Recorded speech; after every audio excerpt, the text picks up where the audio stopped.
আসসালামু আলাইকুম। আশা করি সবাই ভালো আছেন। আপনাদের সবাইকে শুভেচ্ছা জানিয়ে আজকের আন্তর্জাতিক ডেস্কের খবর শুরু করছি। চলুন আমরা দেখে নেই বিস্তারিত। সালমানের বডিগার্ডের বেতন শুনলে মাথায় বাজ পড়বে। নাম তার সেরা। গত ২০ বছর ধরে সালমানের সঙ্গে রয়েছেন তিনি। আপদে বিপদে সবসময় সালমানের সঙ্গী। গত কয়েক দশক ধরে যেভাবে সালমানকে আগলে রেখেছেন এবং ভক্তদের নির্দিষ্ট দূরত্বে রেখেছেন, ভাইজান এর দর্শন করতে দিচ্ছেন, তাতে তিনি শুধু সালমানের নিরাপত্তা রক্ষী নন, খান পরিবারের একজন কাছের মানুষও বটে। দীর্ঘ ২০ বছর ধরে গুরমিত সিং জলি ওরফে সেরা রয়েছেন সালমানের নিরাপত্তার দায়িত্বে।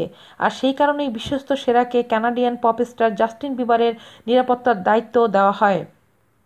বিবারের নিরাপত্তার জন্য সালমানই সেরা নাম প্রস্তাব করেছিলেন। যেখানেই সালমান সেখানেই সেরা। সালমানকে ছেড়ে অন্য কোথাও যেতে কিন্তু দেখা যায় না তাকে। এমন বিশ্বস্ত নিরাপত্তা কর্মীর বেতন কত জানেন? একটি ভারতীয় ইংরেজি দৈনিক সূত্রে জানা গেছে, প্রতি মাসে নাকি ১৫ লক্ষ রুপি বেতন পান সেরা, অর্থাৎ বছরে ২ কোটি রুপি। ভাবতে পারেন, সালমানের নিরাপত্তা রক্ষীর বেতন শুনে মাথায় বাজ না পড়ার কোনো কারণ আছে কি? আজ এই পর্যন্তই। ভালো থাকবেন সবাই। আল্লাহ হাফেজ।